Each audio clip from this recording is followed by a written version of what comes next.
It's go time. Welcome to the Third Down Gamble podcast with your hosts, Don Charbin and Heath Graham.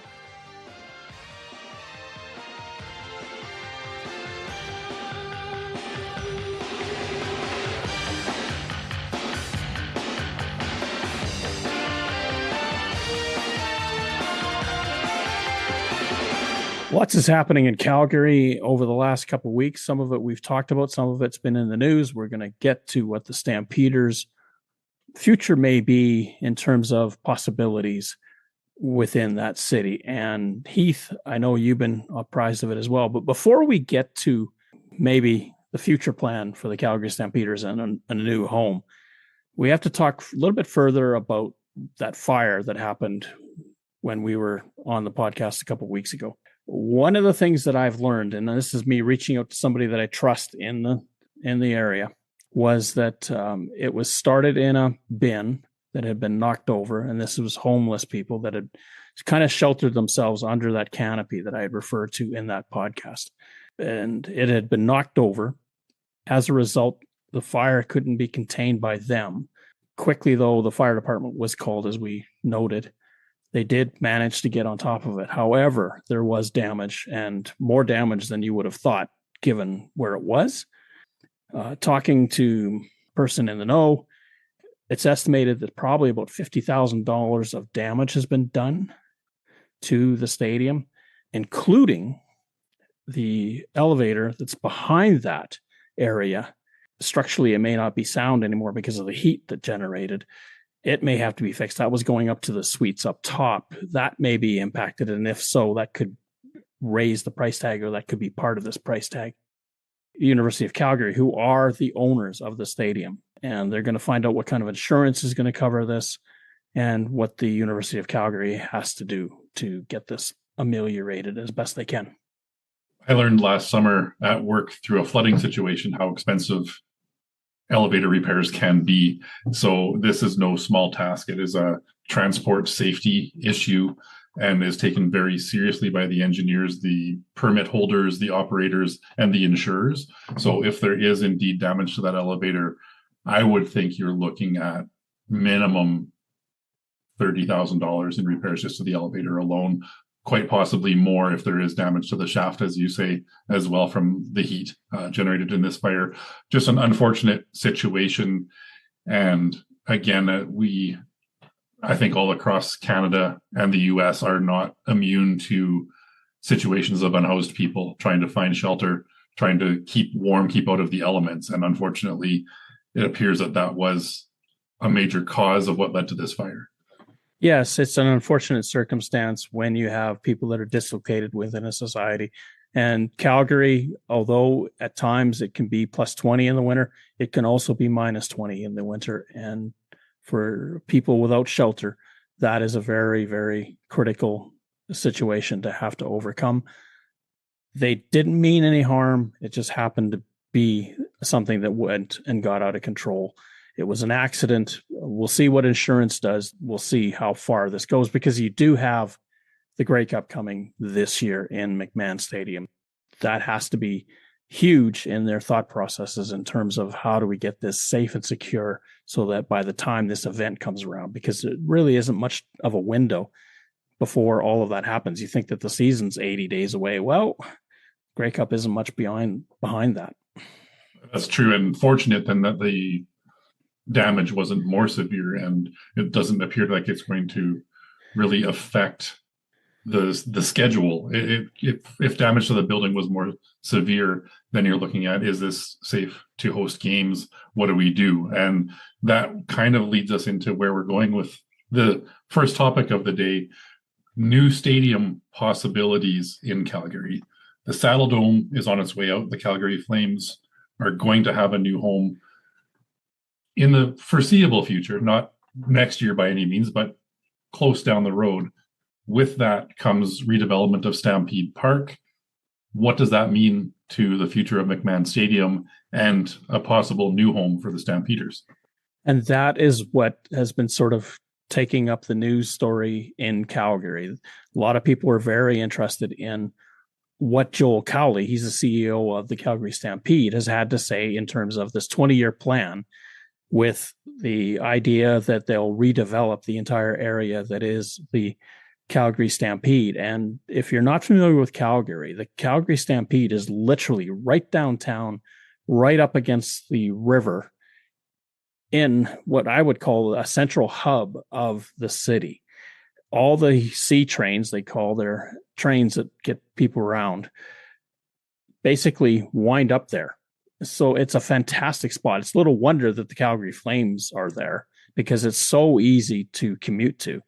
For the Stampeders, this would be sort of an opportunity. Now, the mayor of Calgary has said that he's open to the idea, but he doesn't want to see a lot of public funding go toward it unless they can rationalize to him how that investment will be recouped. And if that is the case, then he's much more in tune with what could happen. That is twofold, not only with the Stampeders, but especially with the Calgary Stampede, because the Stampeders would probably become tenants again in that park, but there's a lot of complicating factors getting them there.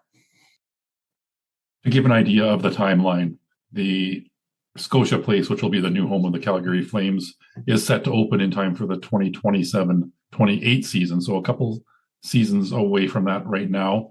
Once that is up and in place, the Saddle Dome is to be demolished within 2 years after that point. So by 2030, we're looking at knocking down the Saddle Dome and a redevelopment plan for that entire Stampede Park, the site of the Saddle Dome where it stands now, and what they do. And an interesting option that they are looking at is the grandstands where the Calgary Stampede is held right now. I believe GMC Stadium is the name of that venue. Is it possible that they can incorporate that grandstand into a new football field? That is going to be the big hurdle to overcome. The way that they're talking about it, because if you think of a chuck wagon race, that is a huge amount of area that is consumed. As you think of it as a horse race track, that's how big it is. And a football stadium doesn't need all of that room, as it was for a long, long time in Calgary. The grandstand was only on one side of that track. You can't really live with that with a CFL team. You've got to have another stand on the opposite side. Now, that would be a massive redevelopment of that whole area. Part two of the equation is you have to have a portable field. You've got to bring the field in and then take it out, because they do want it for other events. And the Stampeders are open to this idea. We do see it in the United States. Las Vegas does it. Arizona does it, where they actually have the field outside getting tended to, and then they bring it in for the game. It's an interesting concept, and I'm just trying to visualize, having been to the Calgary Stampede, where it would all kind of fit in. The sightline issue is going to be a problem, and not necessarily for football, but if you're putting stands in on the other side of the field, that's going to affect the sightlines for the Stampede for those chuck wagon races that are a big part of that week. So is it going to be then a movable stand on the other side? What's the infrastructure like for concessions, for washroom facilities? All of those sorts of things have to be taken into consideration as well. This could be an opportunity for a really unique project.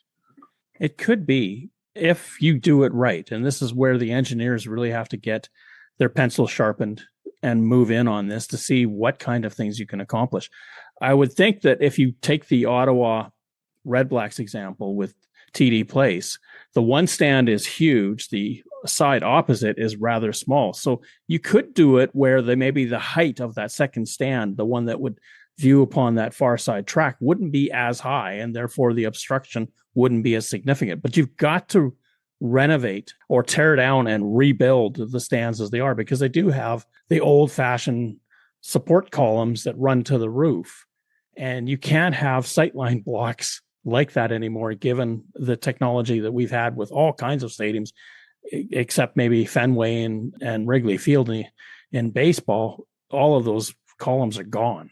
Looking at the current CFL schedule, the Calgary Stampede generally falls in that first week of July, which right now would affect weeks 5 and 6 of the schedule as well. So it's not like the Stampede happens and gets out of the way for the CFL season. This is right smack in the middle of the CFL season and is one of the premier events, not only just in Calgary, but in the country every year. So you have to take that into consideration. We know that the Stampede, the rodeo organization, is what actually owns that park as well. So the CFL team would be a tenant of that facility, but the Stampede organization would actually run the facilities. Exactly. And they're the ones that are open to the idea of having this partnership, because the Stampeders basically get their name from the Calgary Stampede. So there's a long association, notwithstanding the fact that they do have now a much closer relationship, given that game that they played against Winnipeg last year, where they had the Stampede Bowl and those types of things that they're working to develop. And I think it's a win-win for both, because you've got a football team that's had a long, proud history. You've had a rodeo that's been there for 100+ years. The big issue, again, is twofold. One is, how do you convert that grandstand? And in the renderings, they do show a full grandstand on each side, with the backside, or the, what would it be called in a race, the far side track? The backstretch. Thank you. The backstretch being obstructed. So you'd have to live with that if you were watching. So you'd see them leave and then you'd see them return. You wouldn't necessarily see them on the backstretch. How much of that matters? But you can see in the rendering that the stadium itself is about a quarter of that entire racetrack. It's interesting that we're seeing, especially in Canada, more tenants or more multi-use facilities coming into play. And it's a drastic difference to the NFL and Major League Baseball in the US, where they used to have a lot of combined stadiums shared between football and baseball teams. And they've really gone away from that. They built some more retro classic feel baseball parks and some massive juggernaut football stadiums. I think of Dallas, and you mentioned Las Vegas, Minnesota as well, some huge new stadiums. But tying in other events to your venue are huge in making it viable and financially sustainable. And you look at how many stadiums right now are shared, at least with university teams, how many other things are going on in those same areas. Agreed. Those types of things that maybe the NFL and Major League Baseball have kind of shunned and pushed aside and said, we don't need that. We'll stand on our own two legs. But then the investment becomes much greater, because now you have to pay for two stadiums. You have to have maintenance. You have to have busing. You have to have parking, all kinds of things that you have to concern yourself with on a twofold basis, where here the Stampeders are open to the idea of moving in to the downtown area, which is something they've wanted to do, I think, for a long time. And when the Flames were getting their new arena, the Stampeders were being considered as well. And even the ownership of the Stampeders were saying, let's not be the orphans here. We've got to take care of everybody in the family. And of course, the Flames own the Calgary Stampeders. That ownership group is the same group. They want to see that Calgary Stampeder team in the downtown region, because it's so much closer for everybody. And one of the things that Mark Stevens, who's the play-by-play voice of the Stampeders, told me is that McMahon Stadium has its own climate, partly because it's up on a hill and it's exposed. Now, the stadium itself is dug deep into that hill. He said it could be plus 15 downtown. You get to the stadium, it's plus 10 or plus 9. It's that much of a difference the way it's set up. In the circumstance with the Stampede Park, there also is a river flowing by there. One of the reasons this has come up as well is the fact that McMahon Stadium is kind of the oldest and with the least amount of renovations of any of the CFL facilities.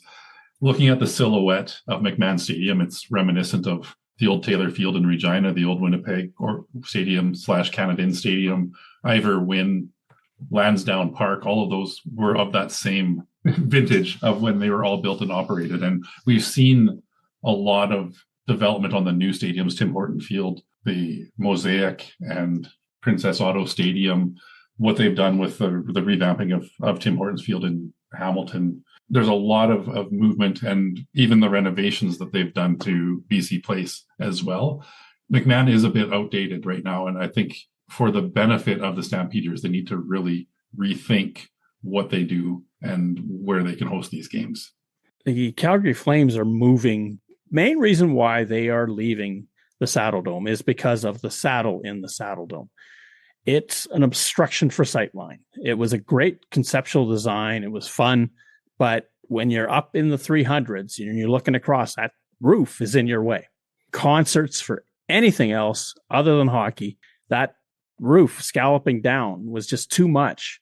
And that's one of the major reasons why they wanted out. The other one was that the stadium flooded a few years ago when Calgary went through a massive flood, and the work to clean that up was so significant. They wanted to get onto higher ground anyway. One of the biggest obstacles for the Stampeders right now is outside of Ontario.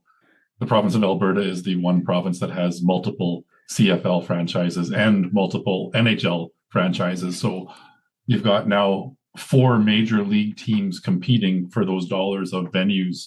And we've seen a beautiful hockey arena in Edmonton open a few years ago now. They've done some renovation to Commonwealth Stadium with some more stuff in the works, but you're fighting for those tax dollars. And as you mentioned, the mayor is concerned about how much tax money is going to fund these projects. There needs to be some private investment as well to make this a success. It's not a situation where they can just go to the city, knock on the door and say, hey, we've been in our 100 years. It's time to help us out again. They want to be standing on their own 2 feet. They look at corporate partnerships, and whether that's branding or whatever the case that you could find to justify the expenditure. Again, this is a 20-year plan. Somewhere in that mix, the Stampeders would be moving across is the hope. And then you can have a situation where major sports enterprises in Calgary are downtown, and that would be massive because downtown is huge. If you ever see the vistas of the city, that's everything happens there. When the Olympics were there, that's where all the medals were handed out. That's where people congregate. That's where the Friday night, Saturday night, that's where people go. This is what they want to tap into. Hopefully everybody followed along with that and there wasn't too much confusion between Stampede and Stampeders. I think we did a pretty good job of trying to articulate which one we were talking about to the best of our abilities. That's true. It is a bit of a word salad trying to keep those two apart. This is a very, very, very preliminary discussion going on. Whether it has legs, merit, everything else is going to be determined probably in the next 12 to 24 months. There is so much discussion about McMahon Stadium and the sort of like with the Olympic Stadium, which is getting a new roof right now. How much more money do you want to put into it? You get to a tipping point where you say, okay, we've put enough Band-Aids on it to keep it going. They put a lot of money into it for the 1988 Olympics. There isn't any room really to put luxury suites and the types of amenities that Mosaic has, that Princess Auto has, those other stadiums that we see around in the CFL. If Stampeders want a piece of that pie, they're going to have to leave McMahon, and most likely, if they can work out a deal, it would be the most sense to, with the expense of moving a field in and out, most likely it makes sense to be at Stampede Park. It would, name-wise, it would be just an absolute win. Well, we're about a year and a half away from the Flames moving, and we'll continue to monitor this story as more plans come to fruition. But as we said, the future of the Saddle Dome is on about a 4-year plan until it's knocked flat.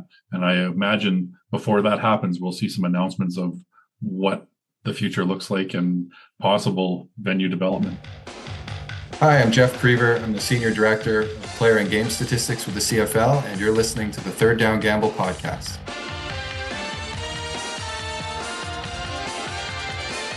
As part of the understanding of player contracts and how people interpret them, the CFL and the CFLPA said that they would be open to the idea of releasing details of contracts, maybe of significant players, maybe of everybody, but already we're starting to see trickles of named players, especially quarterbacks, with their contract details being released. We've already talked about Trevor Harris, already talked about Zach Collaros. The next two coming out now are Drew Brown and Davis Alexander. Kind of going opposite directions in this one between these two quarterbacks. We see Davis Alexander as a breakout star in the 2025 season. The Alouettes want him as their number one guy, and they are set to pay him He was originally set to earn about 336,000 in hard money for 2026. They've increased that to about 386,000 in hard money with a potential earning of 456,000. Again, they've now got him signed through 2028. Some big money and some big earning opportunities there for Davis Alexander. It's still sort of an incentive-laden contract. If he does everything that he can do over the 3 years, he's almost at 1.5 million in max payout. What you need to know from Davis Alexander is how is that hamstring recovering? Because so much of it's going to be tied up in his ability to play. With only 8 appearances in games in the regular season last year, that left 10 for 2 other quarterbacks who didn't fare so well. You're right, Don. Health is going to be a big factor in this and how that compensation works out for him.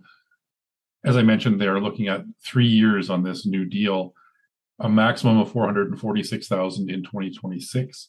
He has a potential to earn 506,000 in 27 and 516,000 in 2028. So still not quite up as high as we're seeing from Nathan Rourke and some of these marquee guys. But I would imagine if Davis Alexander continues to develop on the pace he did in 25 and stays healthy, that's going to lead to a lot more playoff opportunities for the Alouettes.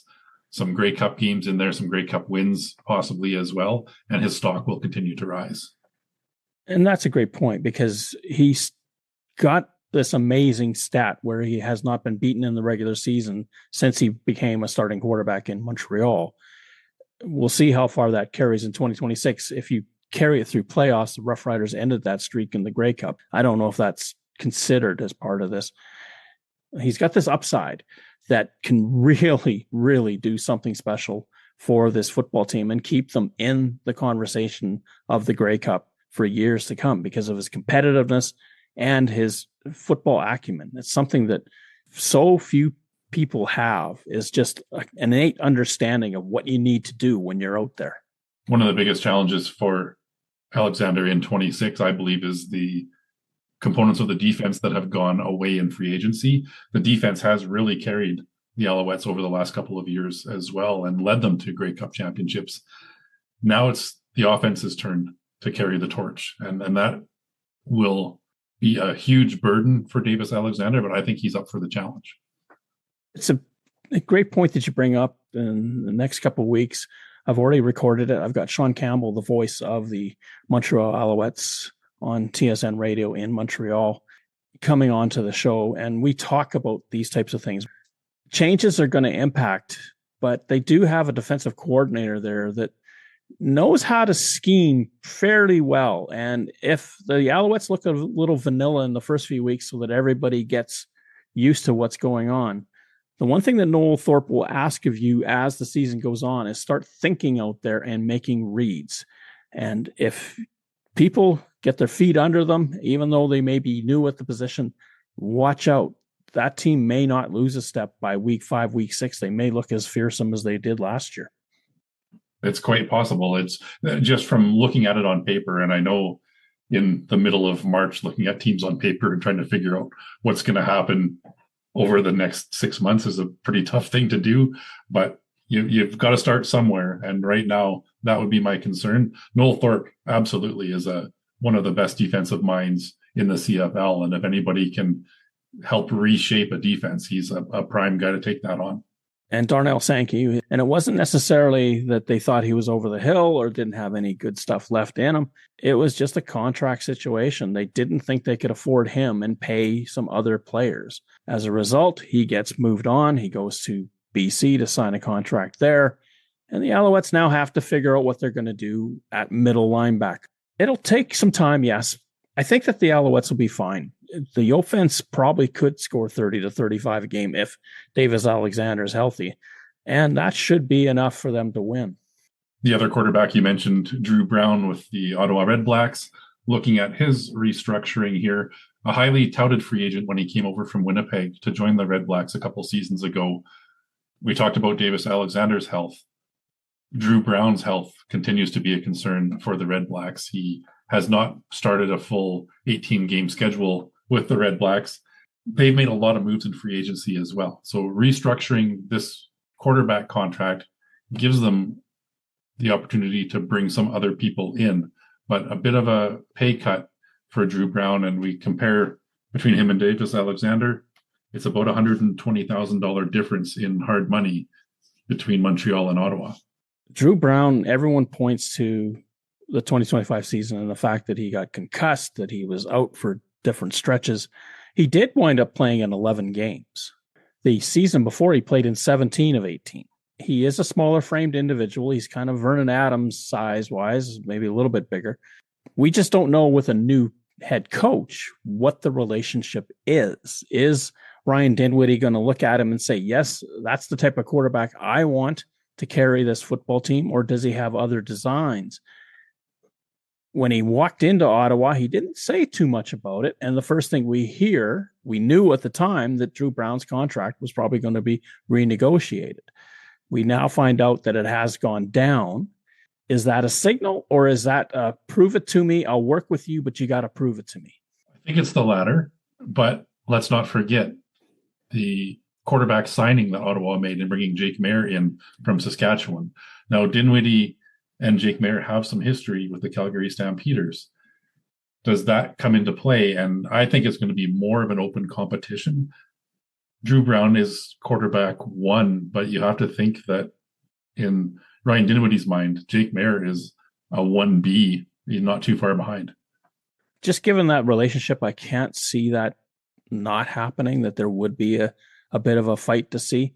But if you're looking at recent statistics between the two, who do you think has put up more? And doesn't that merit a stronger belief that that is my starting quarterback? Drew Brown has put up some big numbers with Ottawa. When he's playing, his problem, especially last year, was putting that ball into the end zone. But in 2024, that Ottawa team put up points at will. If they get back to that sort of efficiencies, then I don't see how Brown loses the job. Jake Maier, remember, was faltering in Calgary. He led the league in completions behind the line of scrimmage just before he was released by the team. Two very different quarterbacks. And you're right. I think one thing that Ottawa has done is to put some more weapons around Drew Brown. We see when he's healthy, he's had games of 413 passing yards, 406 passing yards, 480 yards in a game against Edmonton back in 2024. He can move the ball down the field when he's protected, when he's got the pieces around him to throw the ball to. That's what Ottawa has focused on this year. So if he gets off to a hot start and puts up some of those 350 plus yard games, pushing it over 400, I don't see how you can go away from him. However, if he comes out struggling, gets hurt a little bit early, Jake Maier is the insurance policy that Ryan Dinwiddie is comfortable with as that second option. I can't argue that. In my own mind, Jake Maier of 2019 and Jake Maier of 2026, are they the same quarterback? I haven't really convinced myself that Jake Maier will find what he found with the Stampeders. They made basically Bo Levi Mitchell expendable. Exactly. I do like the numbers that Drew Brown puts up, again, when healthy. And I'm just looking at some of his stats. Another game in 2025 went 26 of 31, so almost an 84% completion rate, 373 yards and 5 touchdowns. Week 10 against Toronto. Gaudy numbers when he is on. He needs help back there. One of the biggest signings, I think, that we haven't talked about it enough, is Greg Bell coming over from Hamilton. It could be, again, a numbers game. They thought that they could get Bell for this amount, and his agent said that and a few more, and we're interested. Hamilton wasn't prepared to go that far. If Greg Bell does what he did in Hamilton and Ottawa, then the pressure's off Drew Brown a little bit, because then they've got a running game that could really be something special. You think back to the Montreal Alouettes last year, they had a 3-headed monster coming out of the backfield. Nobody had a fantastic season, but between the three of them, they rushed for over 1,400 yards. You need that. That's where you're going to help your quarterback the most, is if that offensive line can fire off. And speaking of that offensive line, they put some pieces together there. There's some veteran names and a good young core as well. So you've got Darius Bladdock, Dino Boyd, Drew DeJarle, Peter Godber, Martez Ivey. Those are some pretty well-known offensive linemen across the CFL. And the oldest of those is only 31 years old in Peter Godber. Experience, but still several years if they remain healthy. And some other guys that they've kind of put into play as well. Samuel Carson is 24 years old. Gregor McKellar, 27, 6'4", 311 pounds. They've got the pieces now. They just need to meld and work together as a cohesive unit. And then the next part of that equation is that receiving core. What is it going to provide for him this year? Now, Eugene Lewis is still back. Braylon Addison, though, has retired, signed a one-day contract with the team. He's gone. This is the one thing I don't think that anyone was super worried with Ottawa last year, although Khalil Pimpleton could have been the deep threat. They were more of a team that would throw it 20 yards as opposed to 30. Khalil Pimpleton can be a game breaker. I think we'll see more offense built around him. Keelan White is another one on that roster that's a pretty capable receiver as well. So they are putting some pieces together. Aiden Eberhardt comes over from BC as kind of that third or fourth option, a sure-handed receiver, maybe not the fastest guy out there, but he's going to get you those key first downs to keep the ball moving. Again, it goes to my point, though, who among them is going to be the guy that can take the lid off a defense, that gets the linebackers taking 2 steps back because there may be some trouble behind them that they have to address, that the halfbacks can't come in as tight, that the corners are going to lay off. You want somebody that can take the lid off a defense so that you can throw it deep, get them scared, and that creates a ton of room underneath. In my mind, that's Khalil Pimpleton. And I think that's why they brought guys like Eberhardt in. They re-signed Justin Hardy. You've got those guys that can make the 10, 12-yard catches, those out patterns, those curls, those sorts of things. And with those guys making the catches to keep possession, then you can look at pushing Khalil Pimpleton downfield for the game breaker. Well, what about Nick Mardner? Do you think he's going to come back from his injury? Could he be something special? Ethan Jordan, there's Canadians in there that could really. Marco Dubois, who's special teams phenom, does he get his chance to be a receiver now? He's got the size, he's got the speed. Could he be another person that could open things up? And this is sort of what I'm getting to, is that it's great that you've got a good quarterback, but if you don't have the pieces around, and we've seen what Edmonton has been doing. Edmonton picked up defensive help, but they also picked up O-line help and receiver help. They're filling these holes. What you were talking about with Dave Thomas about Winnipeg addressing need. Did Ottawa address enough need so that their quarterbacks can succeed? Again, it's a paper roster right now. We won't see until we're on the field, but certainly they have looked at addressing some of those needs. A lot of free agents coming in to the Red Blacks this offseason. I don't expect all of them to stick, so we'll have to watch that roster when they get to camp. There could be some big names underperforming in camp that are sent walking earlier than you would expect.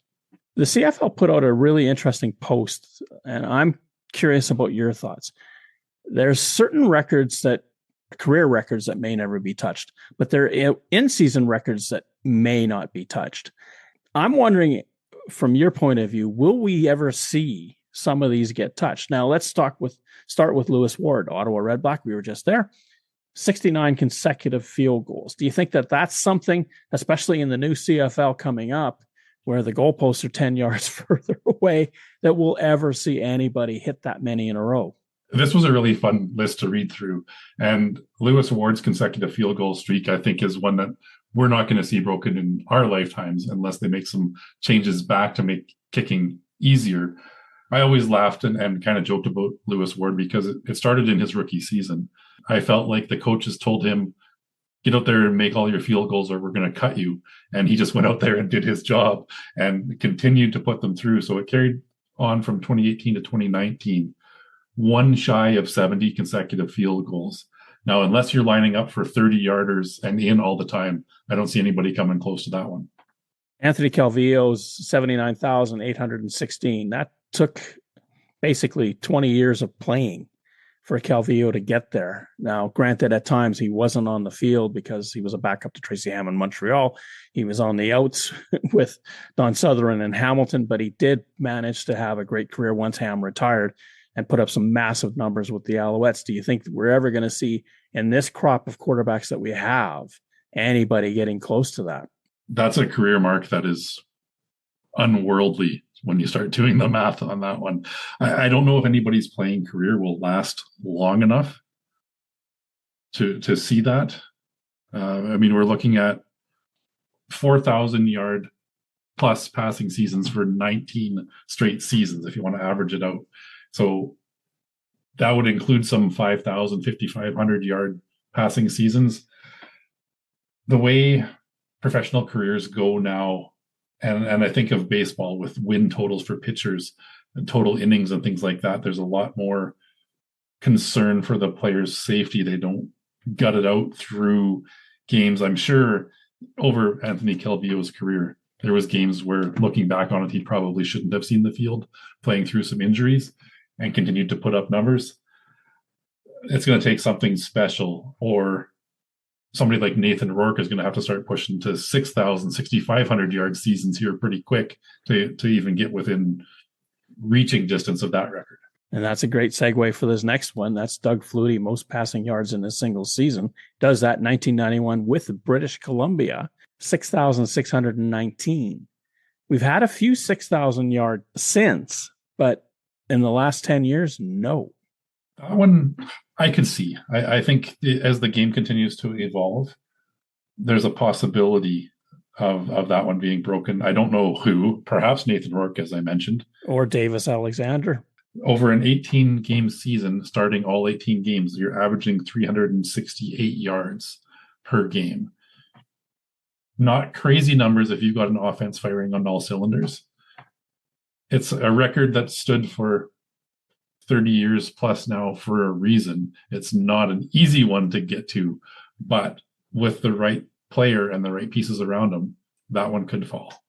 That was the era of pinball or basketball, football in the CFL, where 100 points in a game combined between the two teams was not unheard of on a weekly basis. Legacy again, G. Roy Simon, 16,352 yards over 15 years in the CFL, with a vast majority of that with the BC Lions. Milt Stegall came close, but are there any receivers? It's duration, it's career. How much energy do you have to go back out and do it again? Interesting with this one, Milt Stegall had the record and G. Roy Simon caught and passed him. Looking again at that list of leaders, you've got some pretty heavy hitters. So G. Roy Simon, number one, Milt Stegall, number two, Alan Pitts, Darren Flutie, Nick Lewis, Terry Vaughn, Ben Cahoon, Ray Algard, Don Narcisse, Daryl Mitchell.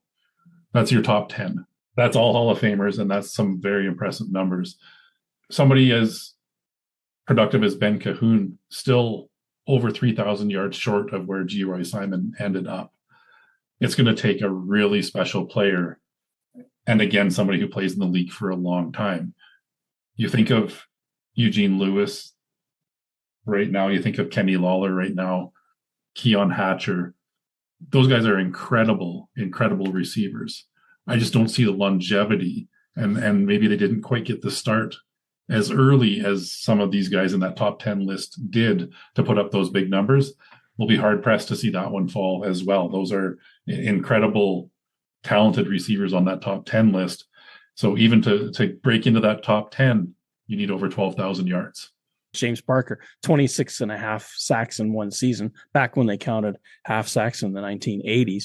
This was a really fun list to read through and brought back a lot of memories, because all of those records are within certainly my lifetime of watching CFL football. My earliest memories were that 83 and 84 seasons, the end of the Edmonton dynasty and the Winnipeg Blue Bombers coming up, Dieter Brock, Tommy Clemens, kind of that era. So James Parker's 26 and a half sacks in 1984. Again, a special player, I think, could push for that. You see guys like Matthew Betts have put up some pretty big numbers, not quite to that level. But if you've got a breakout guy that's got some support on that defensive line, 1.5 sacks a game will get you to 27. That's your average. I know we don't have half sacks anymore, but that's the kind of consistency you're looking at. Not unreasonable, I don't think.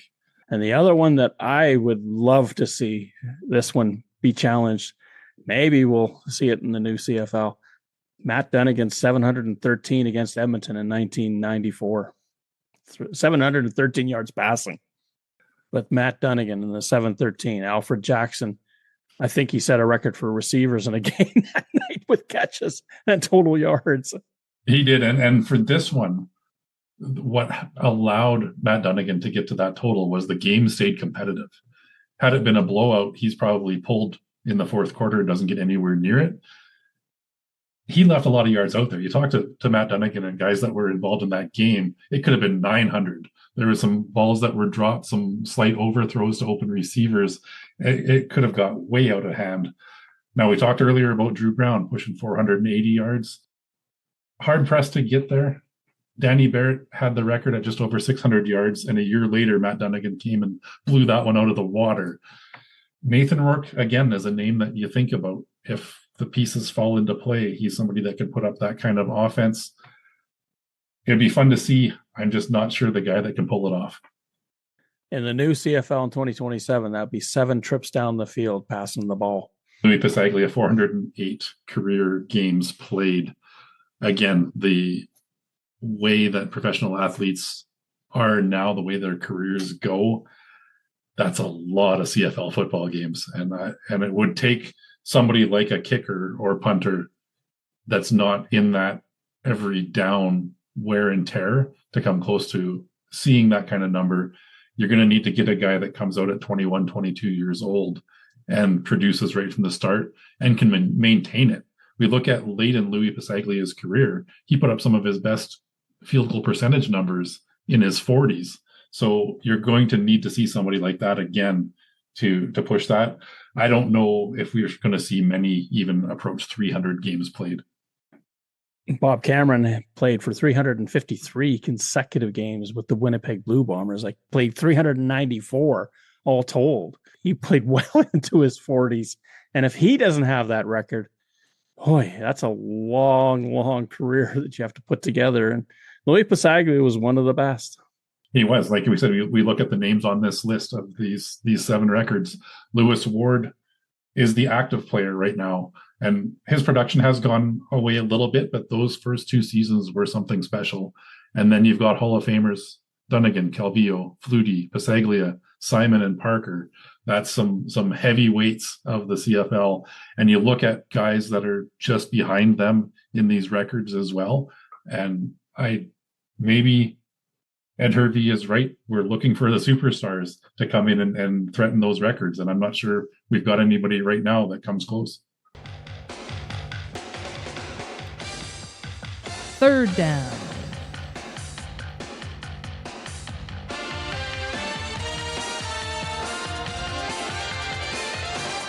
Last week for the Bombers' final home game of the regular season, the playing field was turned into a skating rink by freezing rain. Problems were then compounded by a snowstorm 3 days later, forcing modifications of the field at game time last Sunday. And yes, it was a 90-yard field, and the inside of the sidelines were brought in 10 feet. Cam Clark, TSN Winnipeg. All this debate about the CFL shrinking its field, and here it is, the last game of 1991. It's Edmonton and Winnipeg. If Edmonton wins, they capture first place in the West. And a big storm had happened midweek. Freezing rain had come down, and then snow had dumped on it about 3 days later. And they were literally out there with chisels trying to open up this field so they could play. There was roughly 5 centimeters, 2 inches of ice all over everything in that stadium. They wound up playing the game with 10-yard end zones, but the field was 90 yards long. The goalposts were 10 yards back, and the field width was cut down to 60 yards. And they still played a game. It was still Canadian football. The CFL was on the border of canceling that game because of the appalling field conditions that they found the day before. But a lot of volunteers came out to help out and make that field playable. And with agreement of the 2 coaches on the day, that's how they got this game in. Edmonton winds up winning the football game. They do win first place. Nobody seemed to complain, and it didn't arbitrarily or artificially inflate the scoring in the football game. Paul Woods and I will discuss, and that's another guest interview that I've concluded. It'll be out in the next few weeks. So there's two to look for, Sean Campbell and Paul Woods. Paul Woods, of course, a writer, a history extraordinaire. He's got a YouTube channel called Canadian Football Time Machine. And basically he's compiling a lot of news stories from the 1980s right through until present, where you can catch all of this stuff and learn about all kinds of things around the CFL. He's done a masterful job of keeping the history of this league alive. And it's one thing that we will talk about in that podcast, but I will say it here. So much of CFL's history comes down to the fans. What do we do to keep it alive? The end of the regular season in 1991, despite all of that snow, freezing rain, ice on the field, 24,240 fans went to Winnipeg Stadium to watch that game in the last week of the season, November 3rd. So it speaks to that hardiness of Canadian football fans. I know there's a lot of discussion about the structural changes to the game that we're going to see in 2027. I'm not one that buys into this. It's an Americanization of the game narrative that we hear from a lot of disgruntled people. I certainly can appreciate and understand where they're coming from. They don't like to see these changes. I loved what Steve Daniel said when he was on here. The things that you cannot change about Canadian football are the width of the field. Which was changed for this game. It was changed for this game as a one-off. Right. It was changed as a one-off, but the width of the field, the 12 players, and the unlimited motion are really what make the CFL game unique. And in my opinion, 1 yard off the ball. I know there's people that would like to see the defense right up to the ball as well. I like the 1 yard. I think it adds some strategy to it as well, especially playing on defense. It's advantage defense, because the defense has a chance to get their momentum going, and the offense has to then figure out what this guy's going to be doing. And it changes everything in the NFL, because you're 10 inches or less away. Yeah, you're just butting heads before anything happens. Well, in the CFL, you can take a step to the outside, move in. There's all kinds of elements that the 1 yard off the ball bring into play for a defense. It's actually, as I indicated, it's advantage defense to be 1 yard off the ball, except maybe when you're at your own goal line. Yeah, short yardage is a little bit different, but regular play up and down the field, the 1 yard, it gives that defense, especially those defensive linemen and linebackers, the opportunity to survey that offensive line, pick the holes, figure out what you're going to do. The CFL has made accommodations all along. The Memphis Mad Dogs, when they were in the CFL, their end zones weren't regulation size. The Toronto Argonauts, up until lately, had one end zone regulation, one end zone not, or maybe they were both 18 yards. The 15-yard end zone, this is something that Henry Burris has now come out and talked about. He says it's going to lead to less scoring. And it's the Justin Dunk argument that he brought forward that a lot of people believe, is that if you shrink the size of the cup, fewer putts are going to be made. And this is what the logic is behind this. If you shrink the end zone, there's less room for the offense to move and less room for the defense to cover. It's a valid argument, and it's interesting to hear voices like Doug Flutie and Henry Burris, some great quarterbacks and CFL Hall of Famers, have those opinions on it. Some of the data driven by others have shown that moving the goalpost to the back will open up the playbook, give you more options in the center of the end zone, and that those extra 5 yards at the back aren't going to matter as much. And the fact of the matter is, we don't know. We have to see, and not just week one of the 2027 season to determine if it's successful or not. We need a sample size that's adequate to see some data, see some numbers, and determine whether or not more touchdowns are going to be scored and how those spread out across the field. The CFL estimation with these changes is that 60 more touchdowns a season will be scored initially. And that's over and above what we see now. That is about a run rate of just under one a game over the 81 game schedule. So it's not a massive number, but as you and I have talked about, and we talked about with a lot of people, what would you rather see? Touchdowns scored or field goals kicked? We talked about with UFL and their 4-point field goal, something that I didn't even remember, but was pointed out to me that the World League of American Football or football NFL Europe, whatever it was called, they had a 4-point field goal from the 50 and out at that time, which would be 60 yards because the goalpost be in the back of the end zone. So it's not the first time that this has been done in the UFL, but what I'm getting at is, what is your emphasis in playing the game? Is it to go and score touchdowns, or is it to sit at midfield and kick field goals? The end goal should be touchdowns. At the end of the day, that should be what gets you your most points, your most opportunity to win the game. And we've talked about this ad nauseum at this point. The punting game is going to be vastly different. The field goal kicking game is going to be vastly different as we move those goalposts to the back of the end zone.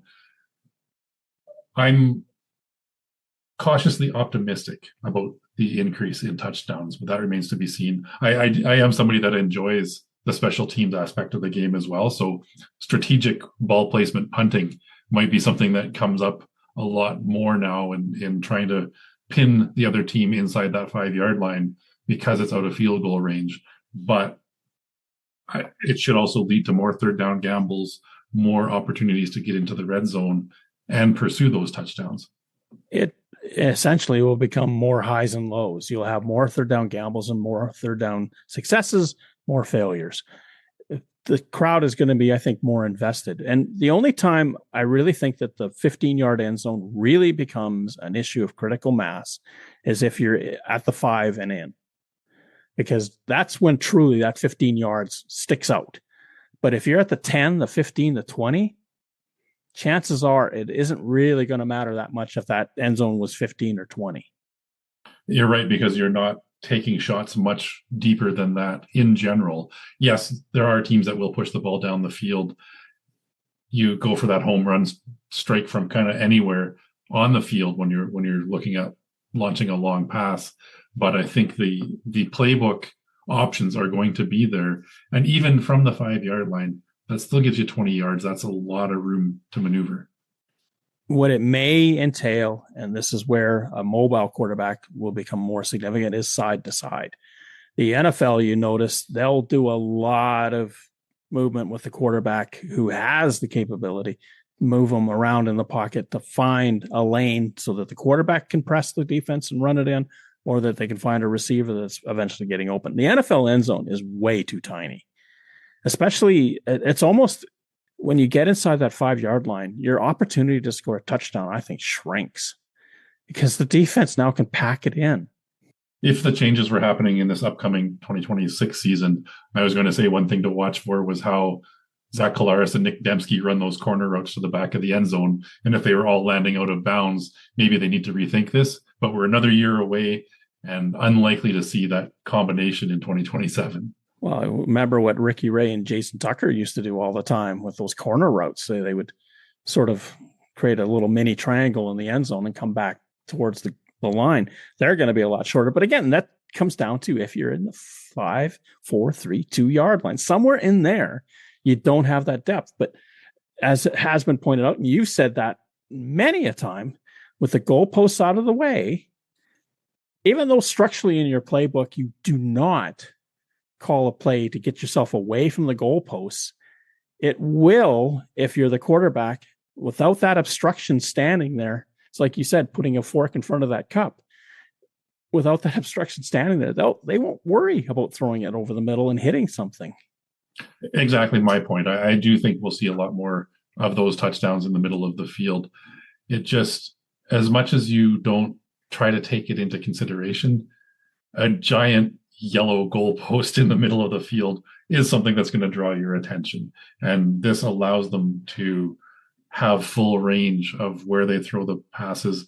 Now, teams have figured out ways to use the goalpost to their advantage in some situations, almost using it like a pick.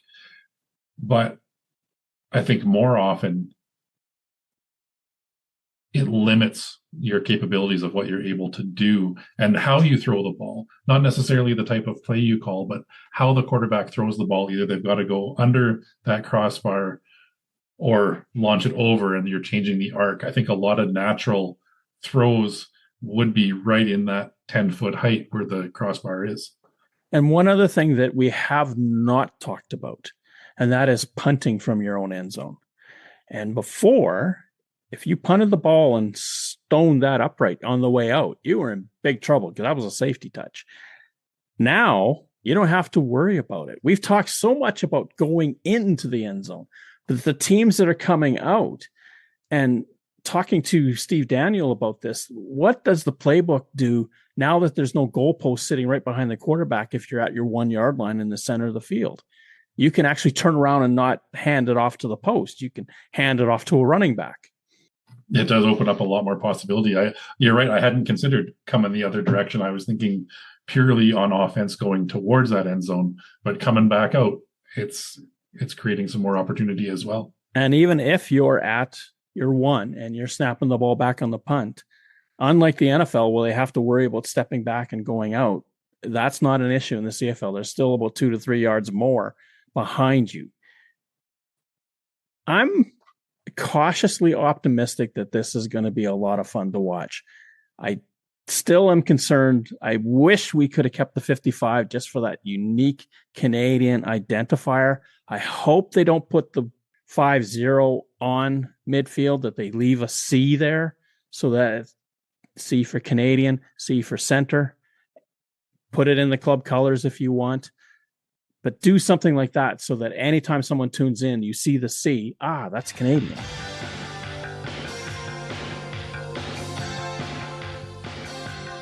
Third Down Gamble uses the expert resources of the Canadian Football League and 3 Down Nation. For up-to-date, insightful statistics and analysis, please visit cfl.ca and 3downnation.com. The CFL on CBC theme music is used with written permission from the Canadian Broadcasting Corporation. Thank you for listening to our show.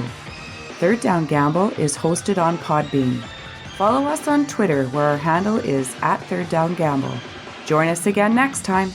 The Third Down Gamble podcast. Audio worth watching.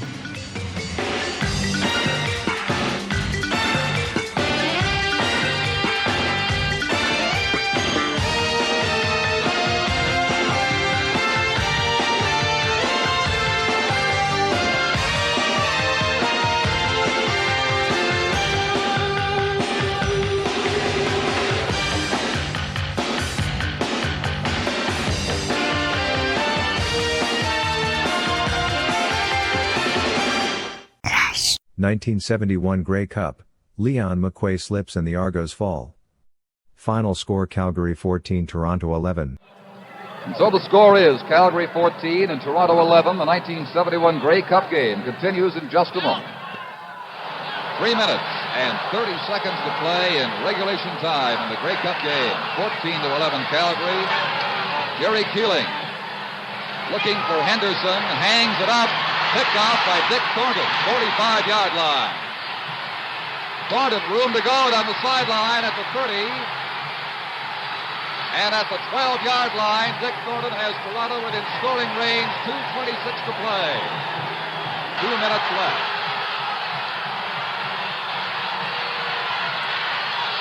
McQuay, slipping, 11-yard line, lost the ball.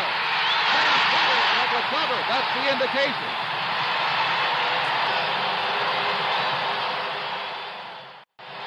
The game is over, and the Calgary Stampeders have won their first Grey Cup since 1948.